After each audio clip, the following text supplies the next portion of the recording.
오늘도 함께 모여 신령과 진정으로 드리는 우리의 예배를 하나님께서 기쁘게 받으시고 크신 은혜와 축복 속에 너는 내 것이라는 인정을 받는 복된 시간이 되시기를 주님의 이름으로 축원합니다. 설교 제목이 오늘 설교 내용입니다. 하나님이 무엇을 해야 하며 무엇을 하면 안 된다고 하셨는지 다 알고 계시리라고 생각합니다만 다시 한번 생각해 보려고 합니다. 하나님의 택하신 백성인 이스라엘이 출애굽하여 광야 40년의 생활을 마치고 가나안 복지, 하나님께서 아브라함에게 약속하셨던 복된 땅에 들어가기 직전에 이스라엘 백성을 애굽에서 이끌고 나온 모세는 온 이스라엘 백성을 앞에 두고 마지막 설교를 했습니다. 그것이 신명기 말씀이지요. 신명기 1장 1절의 말씀을 보면 이는 모세가 요단 저편 숲 맞은편에 라바 광야 곧 바람과 도벨과 하반과 하세롯과 다사압 사이에서 이스라엘 무리에게 선포한 말씀이니라 라고 말합니다. 모세가 세상을 떠나기 전에 남긴 당부의 말씀인 것입니다. 이 신명기 말씀 11장 26절로 29절에 이런 부탁의 말이 있습니다.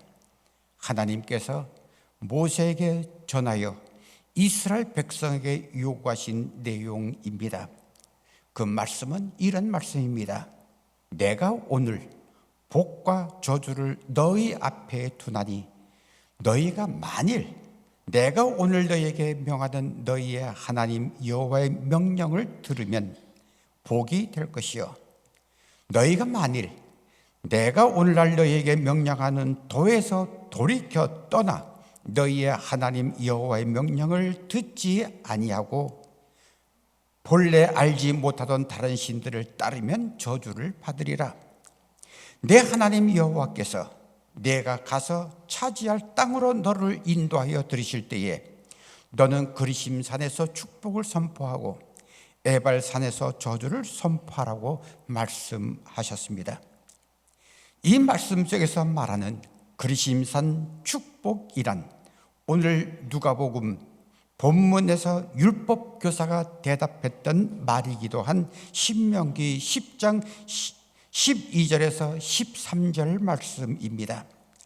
우리들이 잘 알고 있는 하나님의 약속이죠. 그 말씀을 보면 이스라엘아, 내 하나님 여호와께서 요구하시는 것이 무엇이냐? 곧 내 하나님 여호와를 경외하여 그의 모든 도를 행하고 그를 사랑하며 마음을 다하고 뜻을 다하여 내 하나님 여호와를 섬기고 내가 오늘 내 행복을 위하여 내게 명하는 여호와의 명령과 규례를 지킬 것이 아니냐 하고 말씀하십니다. 사랑하는 성도 여러분, 하나님께서 누구의 행복을 위하여 율법과 규례를 지키라고 요구하셨습니까? 누구의 행복이라고 하셨습니까? 하나님의 행복? 아닙니다. 내 행복을 위해서, 여러분의 행복을 위해서 하나님은 우리들에게 계명을 지키라고 말씀하시는 것입니다. 우리는 이 말씀을 통해서 깨닫게 되는 진리는 하나님께 영광 돌림의 목적이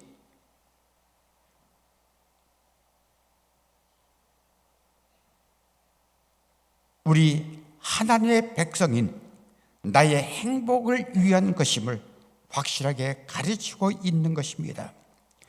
여기에서 우리가 분명하게 알아야 할 것이 있습니다. 무엇인가 하면 해야 할 일과 해서는 안 될 일을 알아야 한다는 사실입니다. 해야 할 일이란 그리심산에서의 축복을 받게 하는 것인데 무엇일까요? 십계명 율법을 지키는 신앙이라고 했습니다.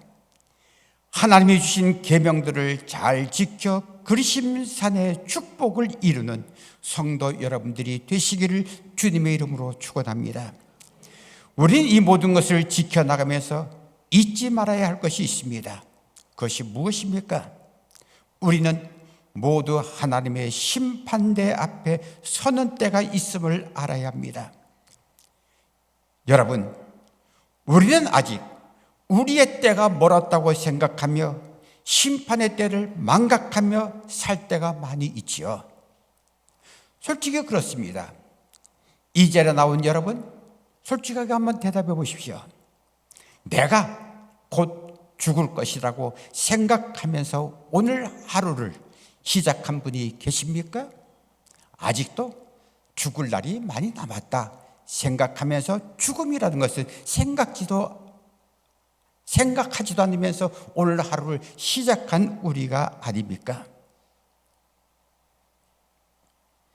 그리심산의 축복이 이 세상 사는 동안의 행복을 위한 것이라면 최후의 심판에서 주님께서 내가 너를 안다라는 판결을 받는 일은 이 세상의 유한된 삶이 아니라 무한한 영원한 삶과 연결된 것이기에 중요한 판결이 될 것이므로 우리가 이 세상에서 더 신경 써야 할 일은 마지막 날에 하나님으로부터 의롭다 인정받는 것이라고 믿습니다.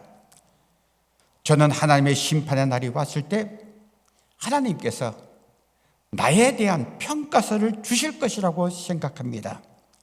어떤 평가서?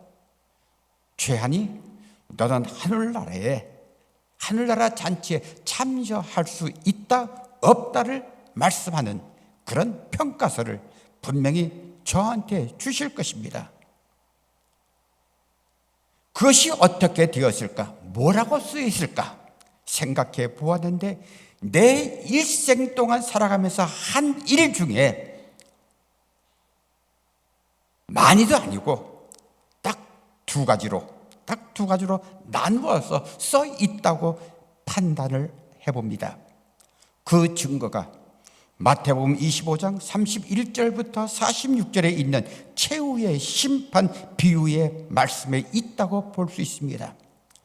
그 말씀을 보면 목자가 양과 염소를 구분하는 것 같이 모든 민족을 그 앞에 모아서 구분한다고 하셨습니다. 양은 목자의 오른편에, 염소는 왼편에 나누어 두는데 둘로 나누는 평가 기준이 무엇입니까? 마태복음 말씀을 보면 여러 가지 말씀들을 하시죠. 내가 줄일 때에 너희가 먹을 것을 주었고, 목마를 때에 마시게 하였고, 나그네 되었을 때에 영접하였고, 헐벗었을 때에 옷을 입혔고, 병들었을 때에 돌보았고, 옥에 갇혔을 때에 와서 보았다. 이와 같이 여러 가지 말씀을 하십니다마는 간단하게 요약하면 주님이 어려울 때 돌봤다 하는 것입니다. 돌봤다. 왼편에 있는 사람들도 똑같이 말씀합니다. 그러나 그들에게는 너희는 돌보지 않았다 하는 이야기입니다. 그때 왼편의 염소들이 흥분해서 큰 소리로 묻습니다. 우리가 어느 때에 주님께서 그런 어려움을 당하실 때 모른 채 했습니까? 물을 때 주님께서 뭐라고 대답하십니까? 45절 말씀을 보면 내가 진실로 너희에게 이르노니 이 지극히 작은 자 하나에게 하지 아니한 것이 곧 내게 하지 아니한 것이니라고 대답하십니다. 이 말씀이 무슨 말일까요? 너희는 해야 할 일을 하지 않았구나 입니다. 그러시면서 저희들을 영벌에 처한다. 그리고 망치를 땅땅땅 두드셨습니다. 그리고 오른편 양무리에 속한 의인들에게는 지극히 작은 자 하나에게 사람이라면 마땅히 해야 할 일을 했구나. 너희는 영생에 들어가리라 라고 말씀하셨습니다. 우리가 여기서 깨닫는 진리는 하나님 나라에 들어갈 수 있는 평가서는 해야 할 일을 했느냐와 해서는 안 될 일을 했느냐를 묻는 두 가지로 구별되어 있다고 하는 사실입니다. 사랑하는 성도 여러분, 여러분은 최후의 심판대 위에서 어떤 판결을 받을 것 같습니까? 주일 성수했으니 목자의 오른편일까요? 기도를 잘 했으니 약물이 자리는 내 자리일까요? 찬양을 잘했으니 약물이에 속하게 될까요? 자신 있나요? 자신 없어요? 오늘 본문 누가복음 10장 말씀을 살펴봅니다. 우리가 너무나 잘 알고 있는 선한 사마리아인의 비유입니다. 여기서 우리는 길을 찾을 수 있습니다.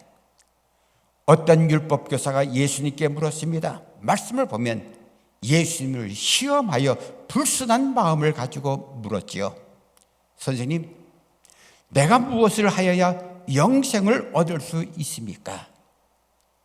당시의 율법교사란 자신을 의롭다고 스스로 평하는 사람들입니다. 그들은 생각하기를 이 세상에서 의인 2명이 있다면 나와 내 자식이고, 만일 한 사람이라면 그는 자신이라고 생각하는 그런 부류의 사람입니다. 오늘로 말한다면 난 예수를 믿고 교회 다니니까 당연히 구원받은 사람이라고 스스로 판단하고 믿는 사람입니다. 난 주일 성수도 잘하고 11조 헌금도 잘 드리고 난 법 없이도 잘 살고 있는 사람이고 난 누구에게도 해코지한 일이 없는 선한 사람이지. 그러니 나야말로 하나님 말씀을 성실히 믿고 지킨 사람으로 나를 빼고 누구를 의롭다고 할 수 있어. 하나님께서는 분명히 날 의롭다고 인정해 주실 것을 확신해 라고 믿는 사람입니다. 이렇게 율법교사를 표현하고 보니 오늘날 교회 다니는 교인 중에는 율법교사 같은 신도들이 많겠다는 생각을 하게 됩니다. 게다가 더 좋은 말씀을 사도 바울이 로마서 10장 9절 13절에서 했습니다. 내가 만일 내 입으로 예수를 주로 시인하며 또 하나님께서 그를 죽은 자 가운데서 살리신 것을 내 마음에 믿으면 구원을 받으리라. 누구든지 주의 이름을 부르는 자는 구원을 받으리라. 이와 같이 말씀하셨죠. 교회 다니는 모든 신도는 누구나 바울의 말씀을 믿습니다. 율법교사도 확실히 자기의 영생을 믿었습니다. 조금 더 의심하지 않았기에 그는 자신 있게 예수님께 묻습니다. 내가 무엇을 하여야 영생을 얻으리까? 이 물음에 예수님은 율법교사에게 묻습니다.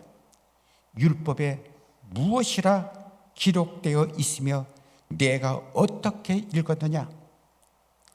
이 말씀은 넌 어떻게 알고 있으며 어떻게 믿느냐?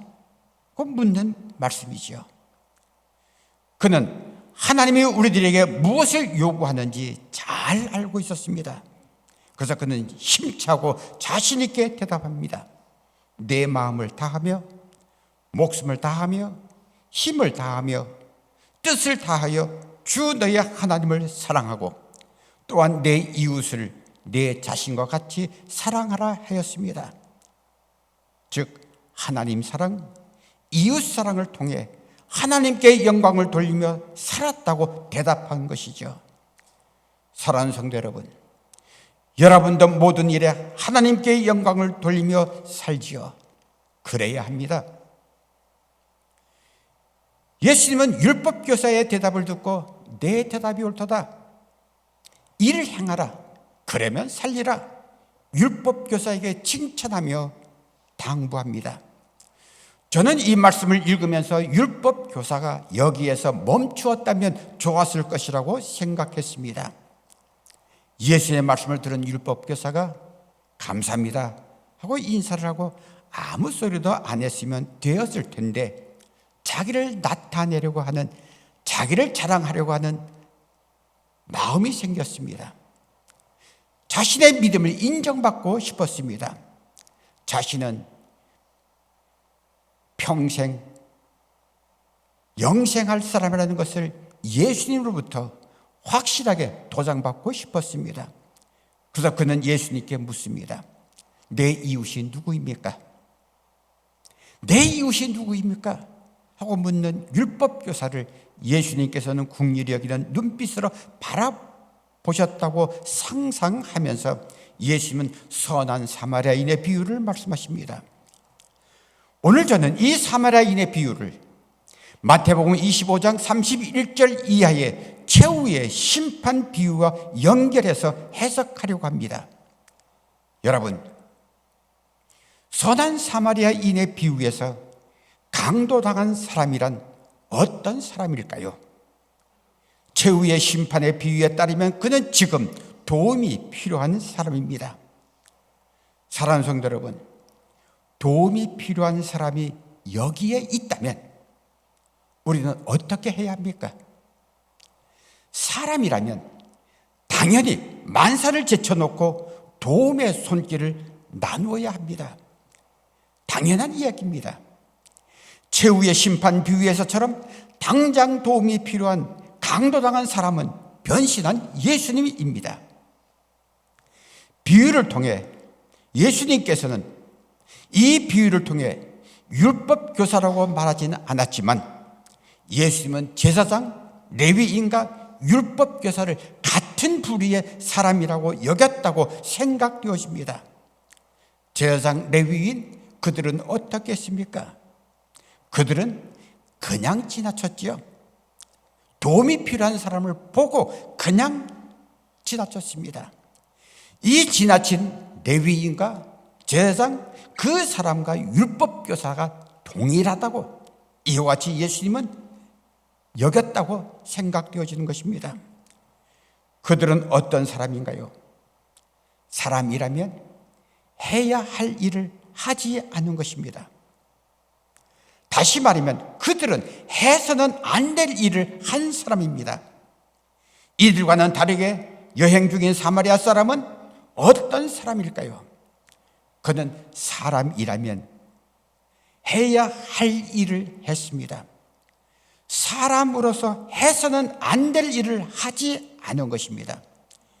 최후의 심판 비유를 통해서 보면 양무리에 속하고 주님의 오른편에 설 자격이 있는 사람이라고 말씀드릴 수 있는 것입니다. 예수님이 율법교사에게 묻는 물음을 좀 더 깊이 있게 들여다보면 예수님은 그에게 율법에는 하고 물었습니다. 율법교사는 율법적으로는 참으로 성실한 사람이었습니다. 존경받을 만한 사람이었습니다. 그러나 복음의 빛 앞에서는 율법으로는 완전한 것처럼 보여도 모자랄 수 있다는 것입니다. 예수님께서는 자신을 율법으로 판단하여 스스로 의롭다고 자부심을 품고 있었던 그를 이끌어내어서 복음 앞에 세우고 너도 이와 같이 하라라고 명령하십니다. 이 말씀은 곧 해야 할 일을 하는 사람이 되어 영생의 복을 받도록 하라는 깨우침의 권고 말씀인 것입니다. 여기에서 우리는 진지하게 한 가지 질문을 던지게 됩니다.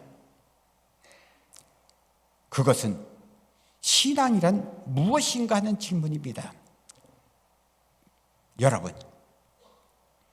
여러분이 생각하는 신앙은 어떤 것입니까? 여러분이 생각하는 신앙이란 무엇입니까? 단순하게 말씀드려서 해야 할 일과 해서는 안 될 일을 잘 구별하여 지키는 것이라고 말씀드리고 싶습니다. 해야 할 일을 하지 않음이 비신앙이 되듯 해서는 안 될 일을 하는 것도 비신앙이라 말씀드릴 수 있습니다.